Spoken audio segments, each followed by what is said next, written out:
Primeira Reis, capítulo 19. Primeira Reis, capítulo 19. Louvado seja o nome do Senhor.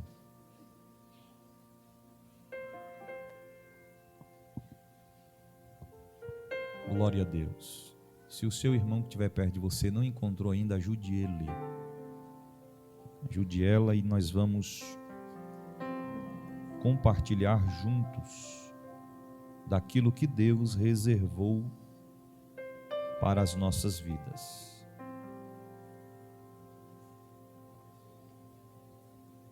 Amém, meus irmãos? 1 Reis, capítulo 19, versículo 1. E Acabe fez saber a Jezabel tudo quanto Elias havia feito e como totalmente matara todos os profetas à espada. Então Jezabel mandou um mensageiro a Elias, dizendo: assim me façam os deuses e outro tanto, de certo amanhã. De certo que dia? Amanhã. A estas horas não puser a tua vida como a de um deles. O que vendo ele se levantou para escapar com vida, se foi e veio a Berseba, que é de Judá, e deixou ali o seu moço. E ele se foi ao deserto, caminho de um dia, e veio e assentou-se debaixo de um zimbro, e pediu em seu ânimo a morte, e disse: já basta, ó Senhor, toma agora a minha vida, pois não sou melhor do que meus pais. E deitou-se e dormiu debaixo de um zimbro. E eis que então o anjo tocou-lhe e disse: levanta-te, come. E olhou, e eis que à sua cabeceira estava um pão cozido sobre as brasas e uma botija de água. E comeu, e bebeu, e tornou a deitar-se. E o anjo do Senhor tornou segunda vez, e o tocou, e disse: levanta-te e come, porque muito comprido te será o caminho. Levantou-se, pois, comeu, bebeu, e com a força daquela comida, caminhou 40 dias e 40 noites, até Horebe, o monte de Deus. Amém? Senhor Deus e Pai, tua palavra é vida, é eficaz. A tua palavra é que nos purifica, é que nos liberta, é que nos exorta, é que nos corrige, é que nos instrui no caminho da santidade e da verdade. Que seríamos de nós se não fosse a tua palavra? Fala conosco nesta noite, conforme o Senhor reservou, preparou. Te louvaremos. Amém. Podeis assentar. Eu quero abordar um tema nesta noite que com certeza, sem sombra de dúvidas, vai nos trazer um despertar. E há de ser que alguns dentre nós, e os que serão alcançados por esta palavra, serão identificados ou se identificarão com aquilo que nós vamos expressar nesta noite.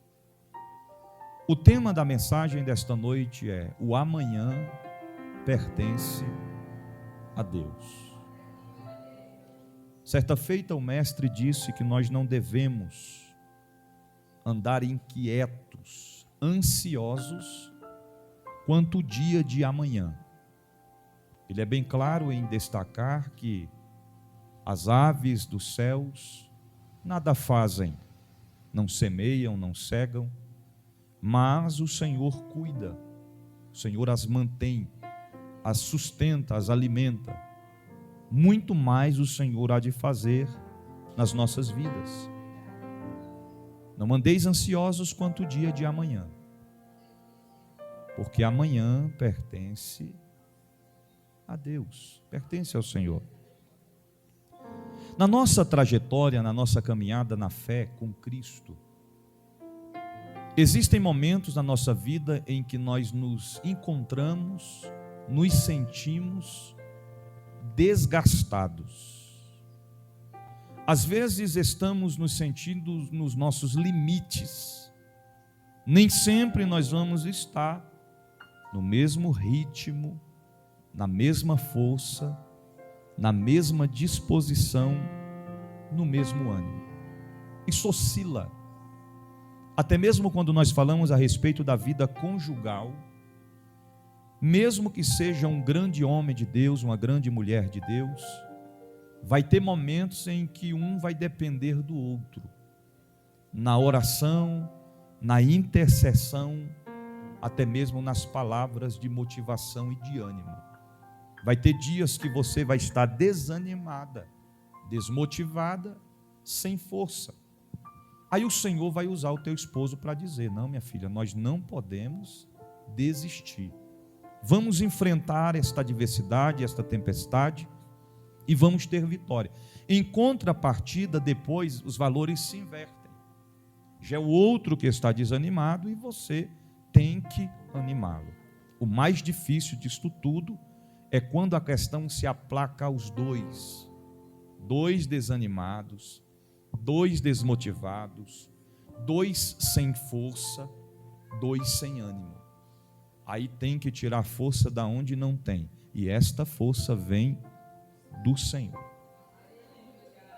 Então não se assuste e não se frustre consigo mesmo. Não fique decepcionado consigo mesmo quando chegar o momento da sua caminhada na fé, você se sentir fraco, você se sentir fraca, desmotivado, desmotivado. Você não é o único a passar por isso. Não é o primeiro e nem é o último. Nós estamos em vida terrena e estamos sujeitos a passar por todas estas situações. Por que é que nós alertamos a respeito disso? Porque é importante destacar este conceito. Porque às vezes nós nos decepcionamos com certos acontecimentos e chega alguém dizer: mas poxa vida, eu jamais imaginava que fulano, beltrano iria estar da forma que está. Que forma? Sem força, desmotivado. Enquanto deveria estar avançando, está recuando. Enquanto deveria estar prosseguindo, não consegue sair do lugar. Muitas das vezes, muitos se assustam em ver que grandes homens de Deus, mulheres de Deus, pararam no meio do caminho, desistiram. Mas isso não significa que a história termina ali. Deus tem um propósito para ser concretizado e colocado em prática. O texto que nós destacamos está falando a respeito do profeta Elias. Irmãos, falar a respeito do profeta Elias é falar a respeito de um dos grandes profetas que teve uma intimidade com Deus na qual Deus não dava a qualquer um. A ponto da Bíblia dizer que a um momento Elias chega para Acabe e diz assim: não vai chover sobre a terra. Isso segundo a minha palavra. Meu irmão, se fosse nos dias de hoje, alguém dissesse assim, exemplo, a vitória não vai chegar para você, segundo a minha palavra. Alguém já dizia, está repreendido em nome de Jesus. E outra coisa, isso é blasfêmio, está blasfemando, isso é heresia, porque ele está dizendo segundo a palavra dele, não segundo a palavra do Senhor. Mas Elias era um homem que tinha intimidade com Deus, comunhão com Deus. E outra, Elias tinha crédito com Deus. Diga assim para o seu irmão, Elias tinha crédito com Deus. Irmão, você sabe o que é ter crédito com Deus? Sabe o que é ter crédito com Deus? É quando há um ponto de conexão, de intimidade profunda para com Deus. Transmitindo a questão material, natural, humana, quando nós estamos sem crédito no telefone, ou quando vai lá, a Claro, a TIM, seja qual for, passa o cerol fininho e corta, né? Já chega aquela mensagem dizendo, seu plano foi suspenso. Você está sem crédito, você não consegue telefonar. Você tem um aparelho, mas você não consegue se conectar com alguém.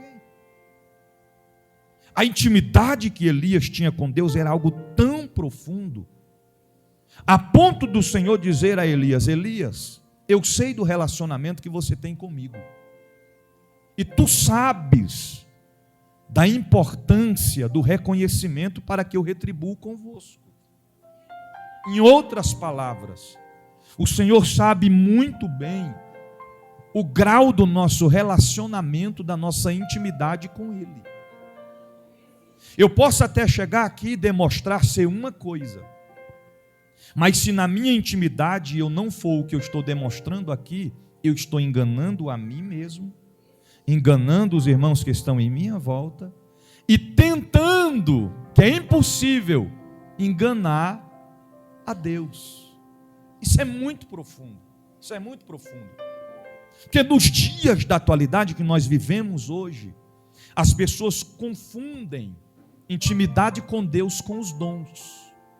Profundidade de compromisso, intimidade, fidelidade e santidade ao Senhor com os dons.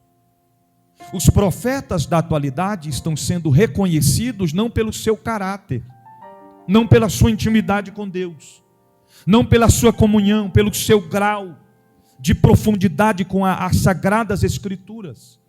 Mas os profetas da atualidade, muitos, não vou generalizar, mas uma partícula deles, estão sendo reconhecidos pelos dons. E a Bíblia fala que dons o Senhor dá, não a alguém que merece, não é por merecimento, é por graça, é pela misericórdia.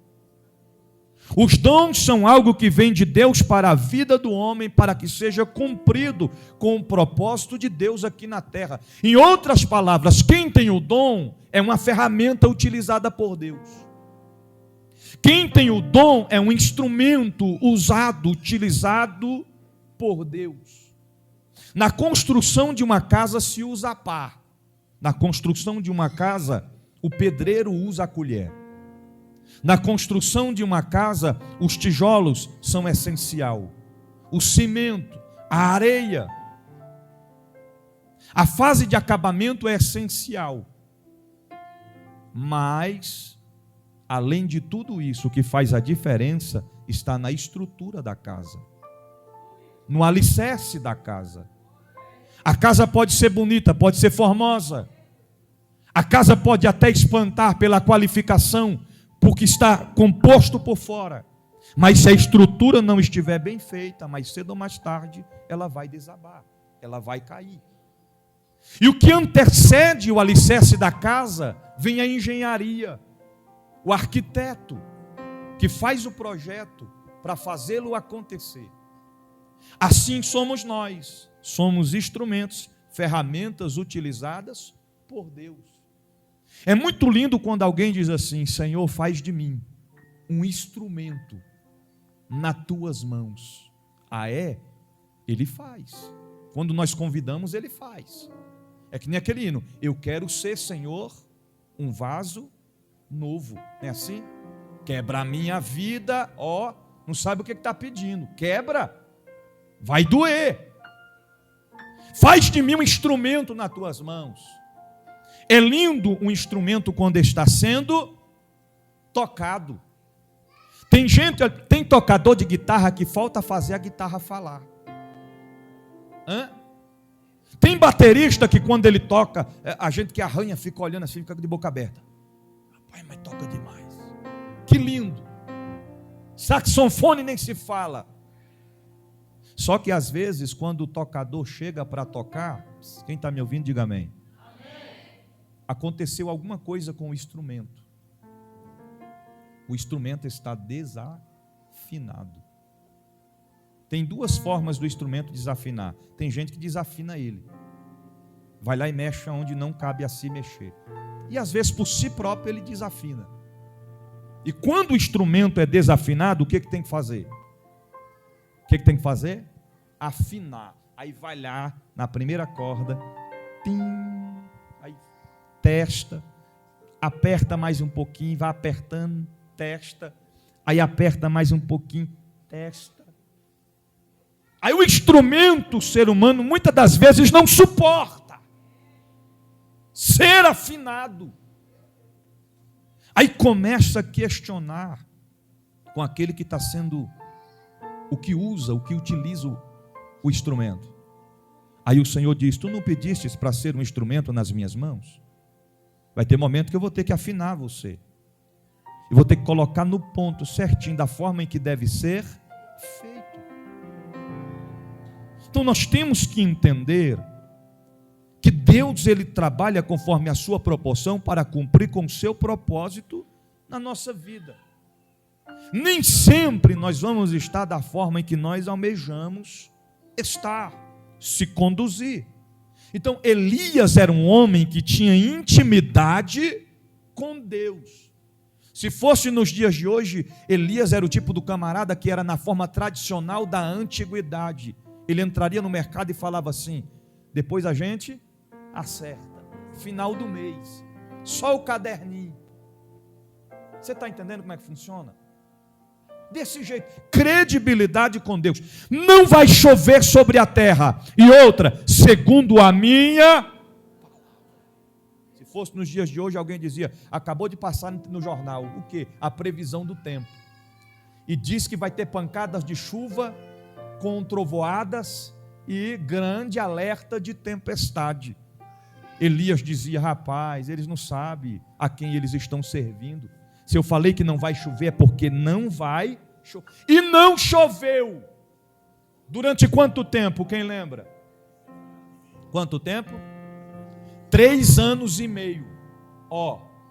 3 anos e meio. Eu imagino que todo dia o diabo torcia para chover, só para envergonhar o profeta. Eu imagino que todo dia aqueles que não gostavam dele torcia, até fazia campanha a propósito, ao contrário, para chover, para o profeta ser envergonhado. Mas não choveu. Até que Elias volta e diz de novo: agora vai chover. E quem sabe alguém diria: já faz 3 anos e meio, não choveu, vai chover agora. Vai chover. E choveu sobre a terra. Que Elias tinha intimidade com Deus. Irmão, de natureza que Eliseu almejava ser usado da mesma proporção em que Elias era usado. Se nós formos olhar cada grandeza da forma em que Deus usava o profeta Elias sobre a terra, nós ficaríamos espantados e diria: isso é o poder de Deus na vida deste homem. A Bíblia nos expressa que Elias enfrentou e venceu os 450 profetas de Baal. Esses 450 profetas eram mensageiros, adoradores, idólatras de Baal. Homens egoístas, presunçosos, homens que haviam voltado-se para os deuses pagãos e esquecido da sua fidelidade e do seu compromisso para com Deus. Não queriam saber de Deus. A Bíblia fala que Elias era um homem que não tinha medo de nada. Ele não se intimidava. Era um homem que clamava para que fogo descesse do céu, e o fogo descia. intimidade com Deus.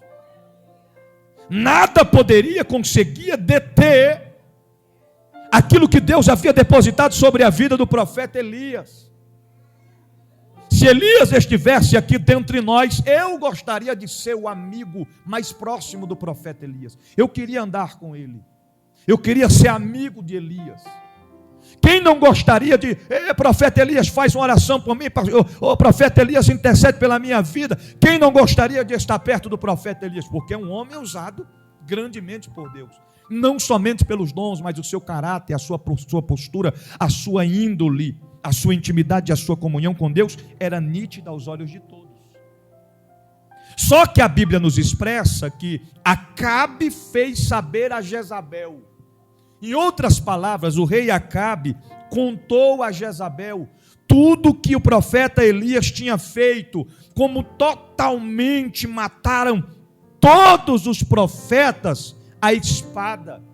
E a Bíblia diz que então Jezabel mandou um mensageiro até o profeta Elias. Quando Jezabel fica sabendo do que aconteça, porque a Bíblia diz que os profetas anteriormente, muitos profetas foram mortos por ordem de Jezabel. E Jezabel agora está sabendo que o profeta Elias, usado por Deus, debaixo da onipotente mão de Deus, foi que concluiu, venceu, enfrentou, matou, exterminou os 450 profetas de Baal. Mensageiros que estavam debaixo da mão maligna de Jezabel e de Acabe. E agora Jezabel fica indignada, revoltada, porque um profeta ainda está vivo, e ela quer matar o profeta de qualquer jeito. Ela chama o mensageiro e dá uma ordem para ele ir até Elias, levar um recado, levar uma mensagem para ele. E que mensagem foi essa? Ela disse assim: façam-me os deuses e outro tanto, se de certo,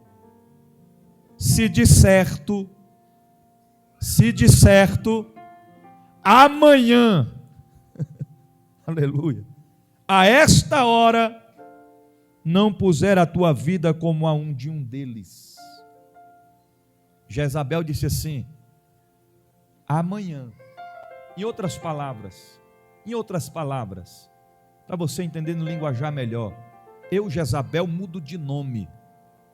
Se os deuses amanhã, a esta mesma hora, não me entregar a vida para ser ceifada de Elias, como foi feito aos profetas anteriores.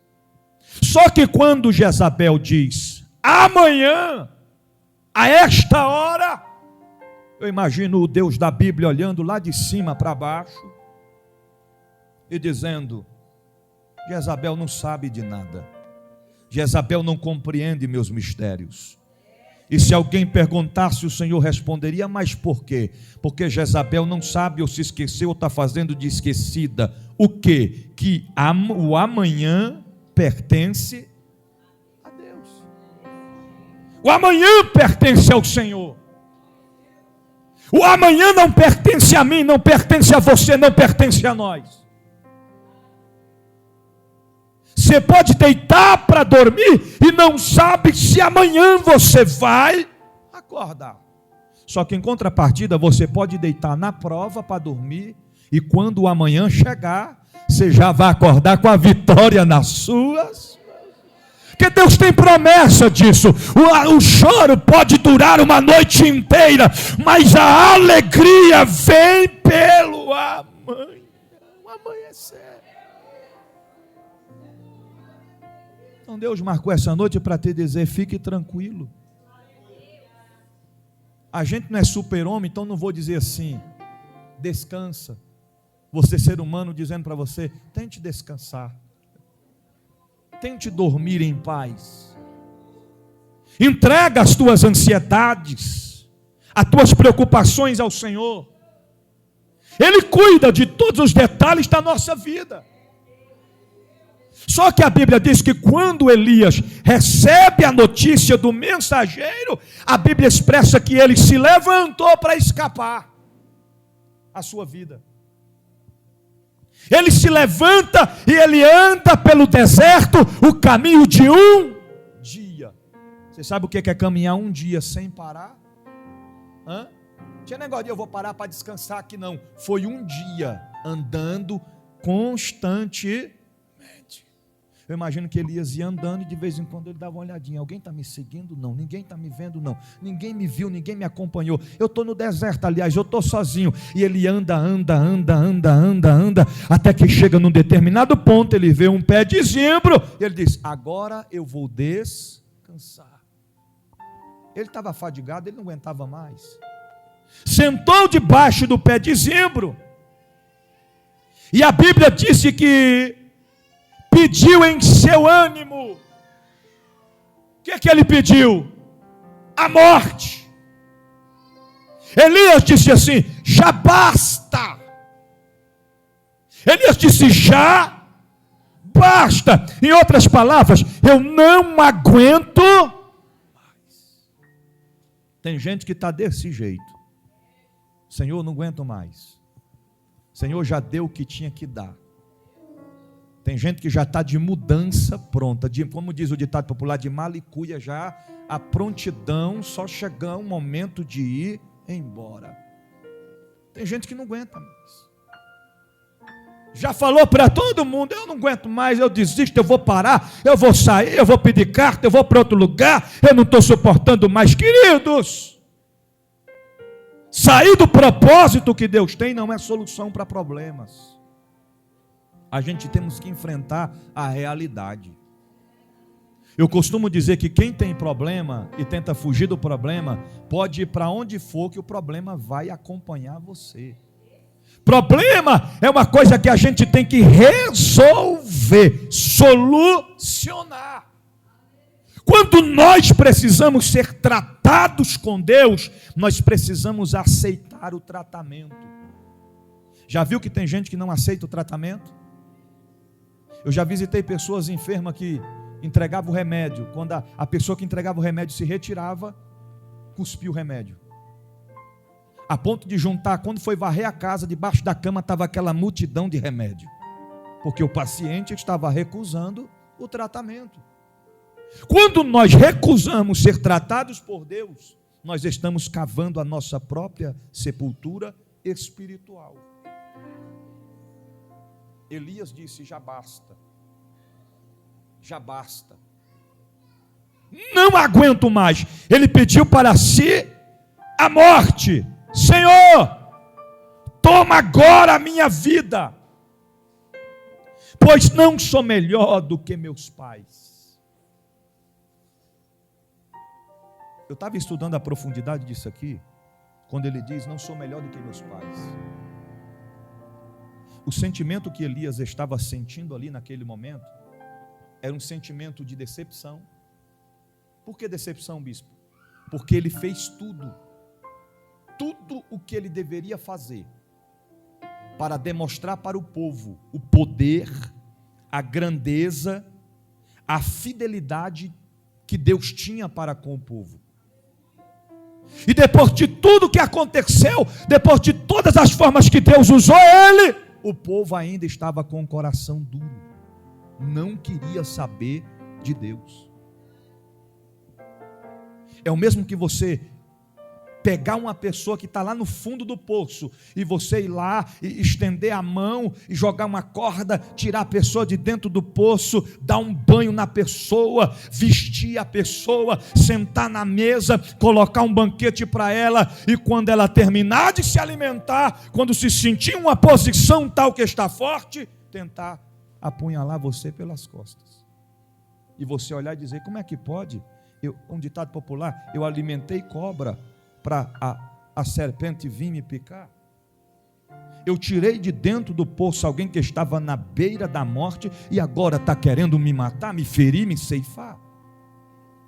A gente é ser humano. Alguém poderia até dizer: quer saber de uma coisa? Eu vou lá, e se o poço não estiver aberto, eu vou cavar de novo e vou te jogar de volta lá, seu abençoado, para você saber valorizar o que é um tratamento de Deus, um socorro de Deus na vida de alguém.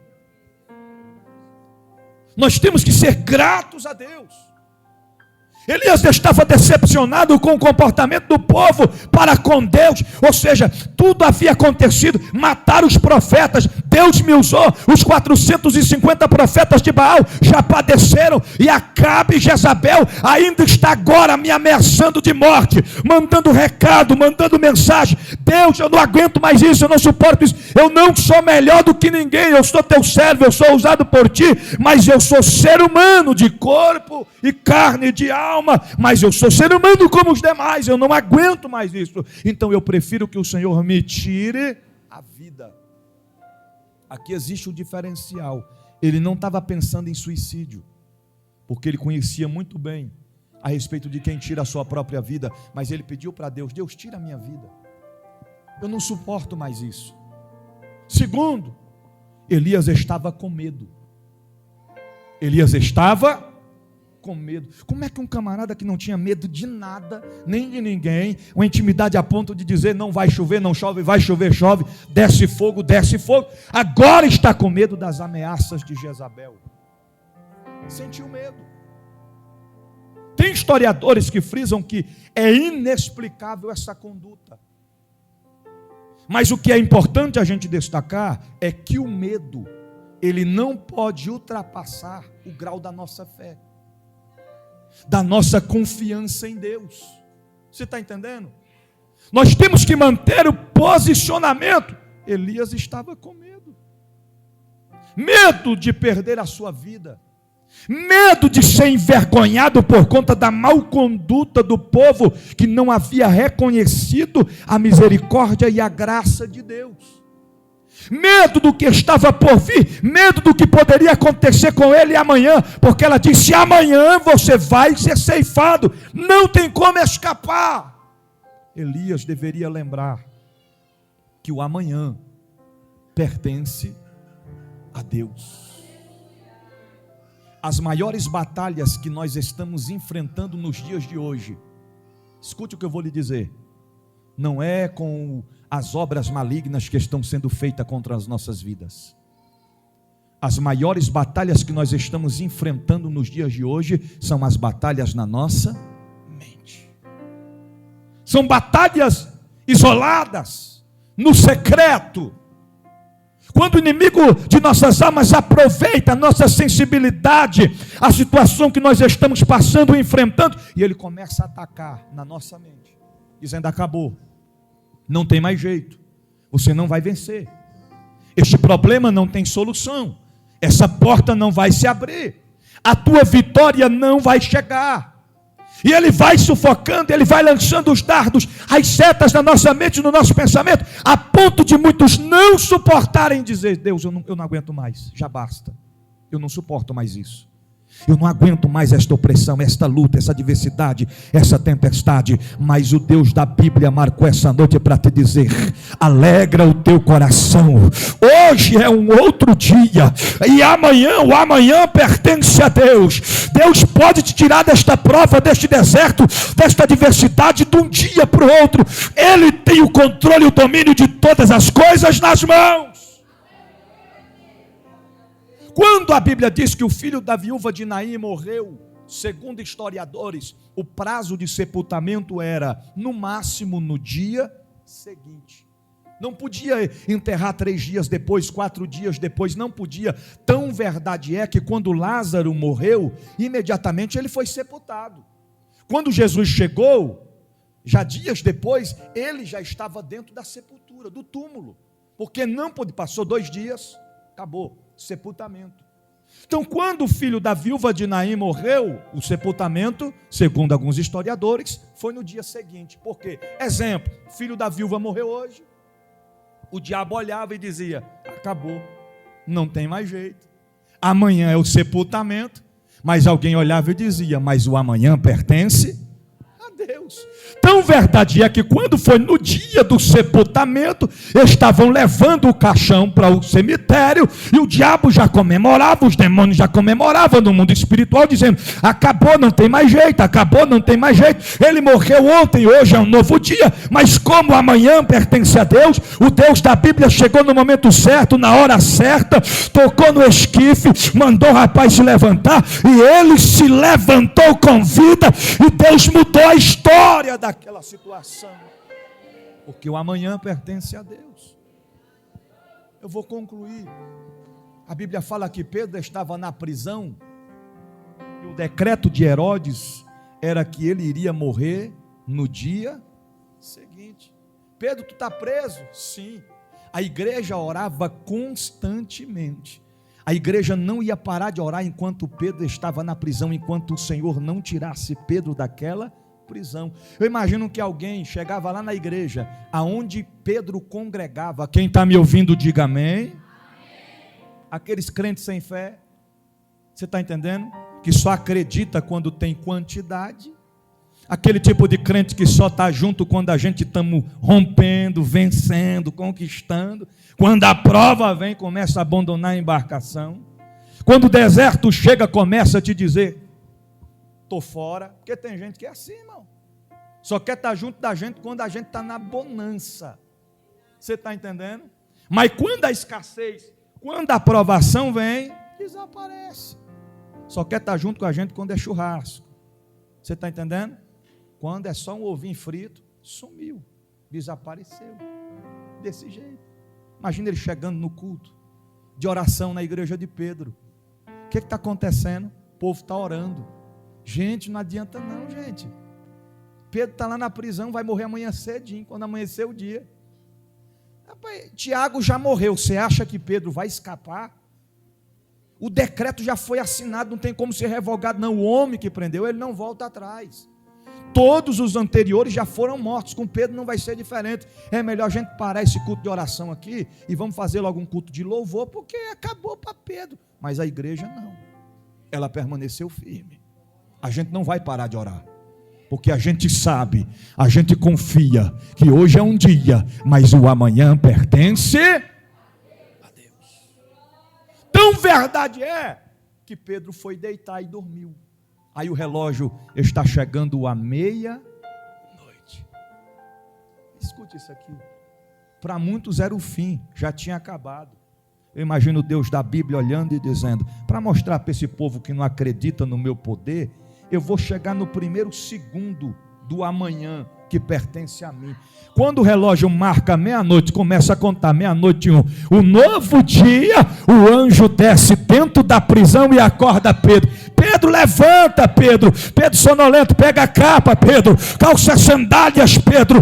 Pedro foi liberto, tirado da prisão, porque o amanhã pertence a Deus. O Deus da Bíblia marcou essa noite por intermédio da palavra para te dizer: não importa o grau da provação, não importa o tempo do deserto, não importa se portas estão fechadas, não importa se o diagnóstico do médico foi para a morte, não importa se já desacreditaram de você, não importa se tentaram colocar um ponto final na tua história. Eu marquei esta noite para te dizer que o amanhã pertence a Deus. Hoje você pode estar na prova, mas amanhã pode estar na vitória. Hoje pode estar na escassez, mas amanhã pode estar na bonança, porque Deus é Deus que muda sentenças, decretos, situações para dar vitória ao seu povo.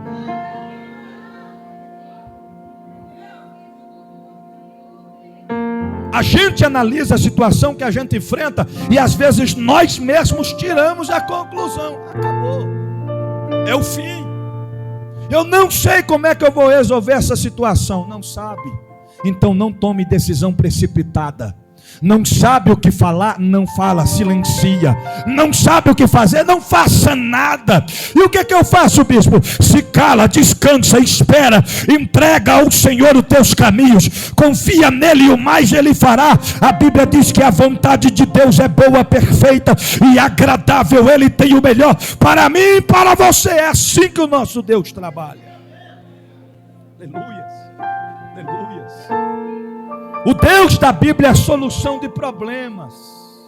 O Deus da Bíblia quer que eu e você, que nós sejamos solução de problemas, não criadores de problemas. Já basta, não aguento mais. E a Bíblia diz que ele deitou-se e dormiu debaixo do pé de zimbro. E o anjo do Senhor tocou-lhe a corda. Observa a semelhança. Pedro na prisão estava dormindo, com sentença de morte para o outro dia. E o anjo chega e acorda Pedro. Acorda, Pedro. Por quê? A vitória chegou. Elias está dormindo debaixo do pé de zimbro. O anjo chega e toca nele e disse: levanta-te e come. Não basta acordar, não basta levantar, é preciso comer, se alimentar. O problema desta geração é que muitos não querem comer. Você está entendendo? Porque às vezes quer aquele leitinho com Toddy. Você está entendendo? Aquele danoninho, aquele pudinho. Está entendendo? Aquele pavê e comer. Aí quando vem, segundo o nordestino, um mocotó e uma buchada de bode, não é assim? Uma feijoada, vai lá e põe o dedo na goela e quer vomitar para fora. Você está entendendo? Que nem mulher grávida. Ai, que desejo, que vontade, que foi a jaca. Aí você sai caçando jaca, sonhando com jaca, para cima e para baixo, caçando jaca. Aí chega, vem a jaca lá grande, aí chama o vizinho sai com a cara desse tamanho, o que foi? Tem como você me arrumar a jaca? Minha esposa está grávida, é uma jaca. E o cabo disse: vai lá, mas o cachorro está solto, vai lá, pega lá. É um pitbull ainda. E o cabo enfrenta, irmão, vai lá e sai correndo, sobe na árvore, logo vai vendo na hora os galhos quebrar, pega a jaca, vira até equilibrista, desce com a jaca aqui no ombro, né? Leva para casa. Meu bem, a jaca, coisa linda, é hoje. A parte no meio começa a debuiar e come. Quando você vai lá comer um pouquinho, já acabou. Aí passa assim uns 10 minutos, 5 minutos, 3 minutos. Está lá a mulher no banheiro, botando para fora. Aí o esposo olha e diz: como é que pode? Um sacrifício todinho desse para jogar fora. Sem falar nos que pedem caro, quer comer pizza, hambúrguer, aquela coisa, caro, para depois jogar fora. É assim? Então tem gente que é assim, questão da palavra, do que Deus tem para nós. Quando vem um negócio duro, aí não consegue. Aí fica pelos cantos, vomitando, botando para fora o que não é para botar para fora, falando o que não é para falar, fazendo o que não é para fazer. Aí fica doente, fica anêmico. Mas o Deus da Bíblia marcou essa noite para nos dizer, através da palavra, é hora de se levantar e comer, porque o caminho é longo, a história não acaba assim. Ainda tem muito demônio para você enfrentar, ainda tem muita gente para você orar, ainda tem muito enfermo para você curar, ainda tem muita gente caído para você levantar, ainda tem muita gente ferido para você tratar. Deus está te erguendo, te levantando, nos erguendo, nos levantando para ser bênção, para ser luz no meio das trevas da escuridão.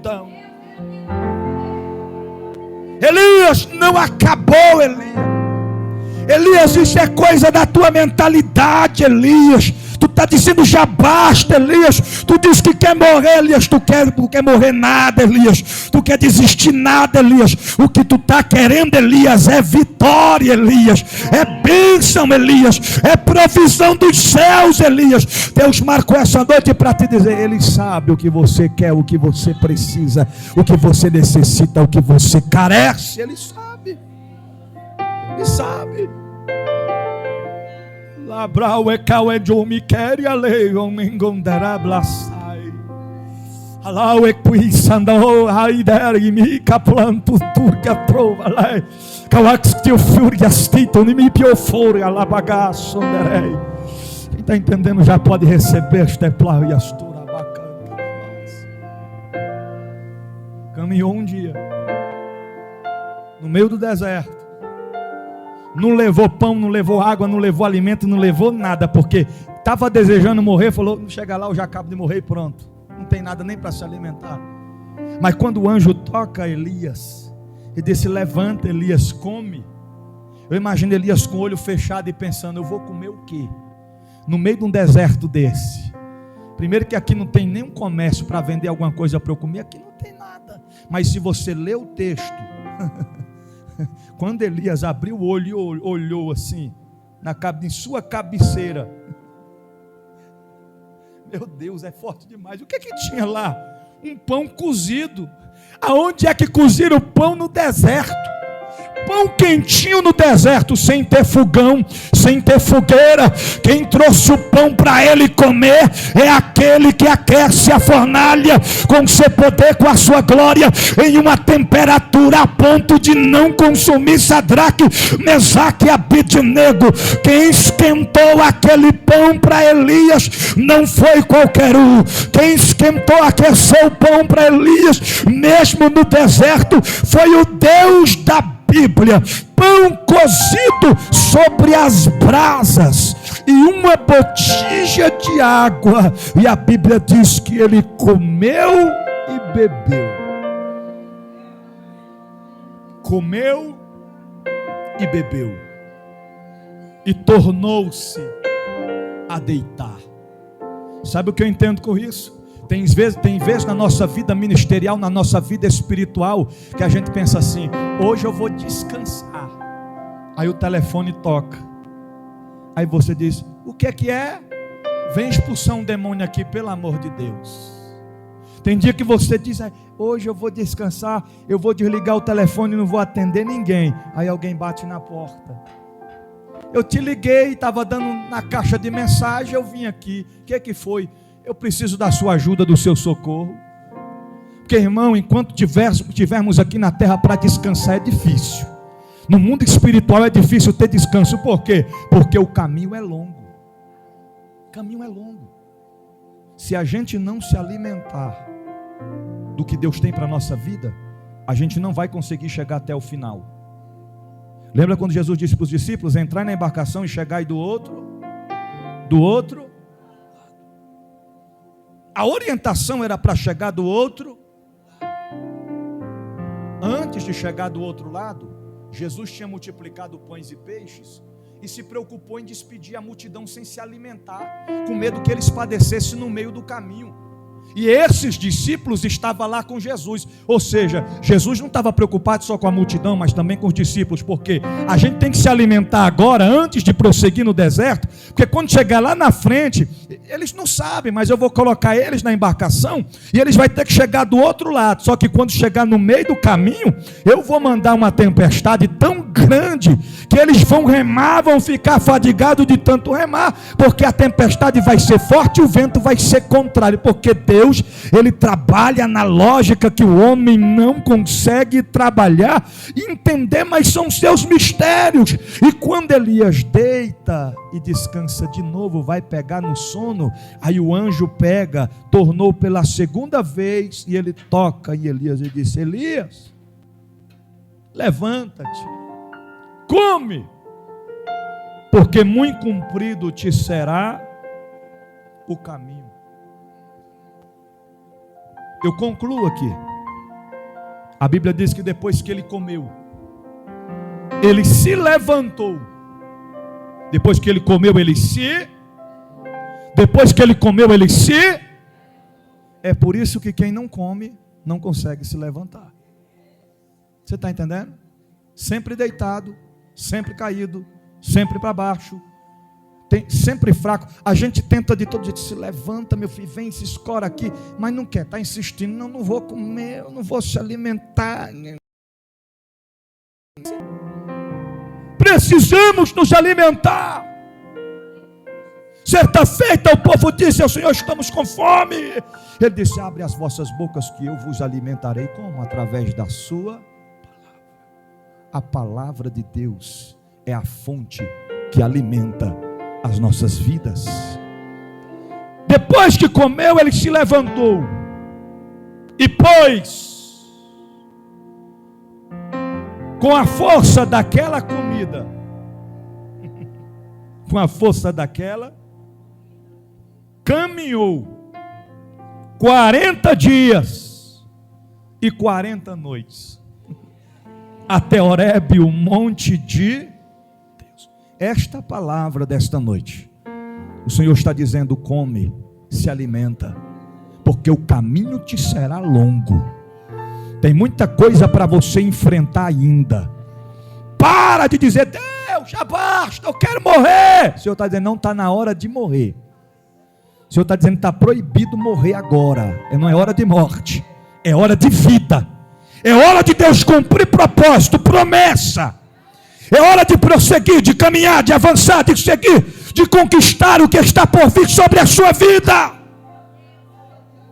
40 dias e 40 noites ele comeu. Os nutricionistas da atualidade ficariam espantados, dizendo: que comida é essa? Eu quero a receita. Aonde é que foi feito esse pão que ele comeu? Na onde compraram esta botija?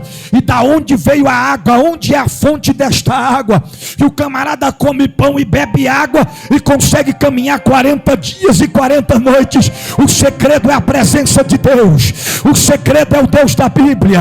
Ele mesmo diz: aquele que estiver em mim, eu estarei nele.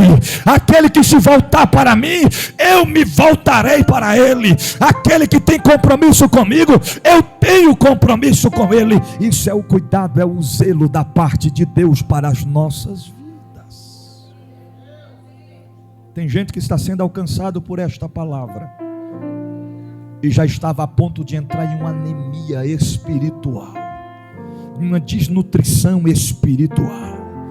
Está pálido espiritualmente falando, porque não tem se alimentado mais do que Deus tem reservado. Mas o Deus da Bíblia está dizendo nessa noite: acorda, levanta, desperta, come, bebe, porque o caminho te será longo, ainda não acabou. Porque o amanhã pertence a Deus. Tão verdade é que tem dia que a gente acorda, já diz: Senhor, para que eu nasci? Para que o Senhor me colocou nessa vida? Eu não queria ter nascido. Quando chega no outro dia, você diz: bom dia, Espírito Santo. Me perdoe, papai, o que eu disse ontem, viu, papai? Que bom é estar na tua presença. É porque o amanhã pertence a Deus. Você pode chorar lágrimas de tristezas hoje, mas eu profetizo que amanhã tem lágrimas de alegria. O teu sofrimento, este deserto, esta luta, esta provação vai se tornar amanhã o maior testemunho da tua vida, da tua história, e através do teu testemunho, vidas, almas serão resgatadas pelo poder da palavra de Deus e da mudança, da transformação do que Ele está fazendo na sua vida. Se coloque de pé em nome de Jesus.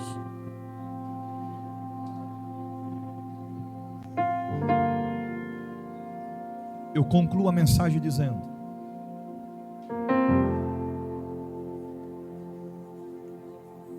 Elias disse: já basta, chega. Ele não aguentava mais. Mas observa que o Senhor, Elias estando no deserto, onde Elias estava?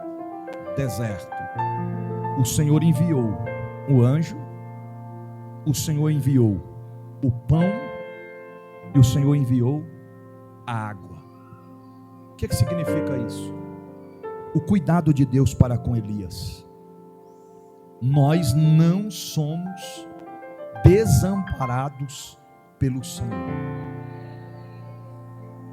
O Senhor não vai virar as costas para nós, a não ser que nós viramos as costas para Ele. O Senhor não abre mão de nós, a não ser que nós abrimos as nossas mãos, recuamos no meio do caminho. Eu quero finalizar esta mensagem desta noite perguntando: aonde é que está você? Que por algum motivo, por alguma causa, não importa a situação, o motivo e nem o que aconteceu. Reconhece diante de Deus nesta noite que você precisa de uma mudança, de um novo recomeço. Você que chegou a dizer: Senhor, já basta, eu não dou conta, eu não aguento mais. O Senhor marcou esta noite para te dizer: é hoje. Levanta-te, come pão e bebe água, porque ainda não acabou. Tem muita coisa para você fazer para Deus ainda. Tem muitas promessas que ainda serão cumpridas na sua vida. E Ele tem aquilo que o homem e o mundo não tem para te dar. Se tiver alguém nessa noite, saia do teu lugar e venha aqui à frente, eu quero orar por você.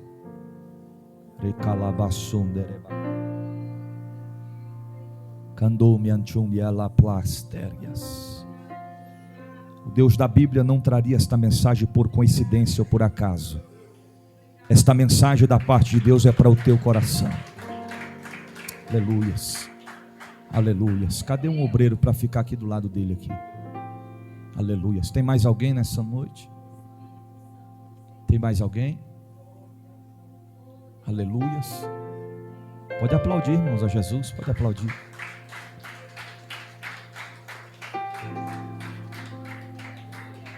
Aleluias.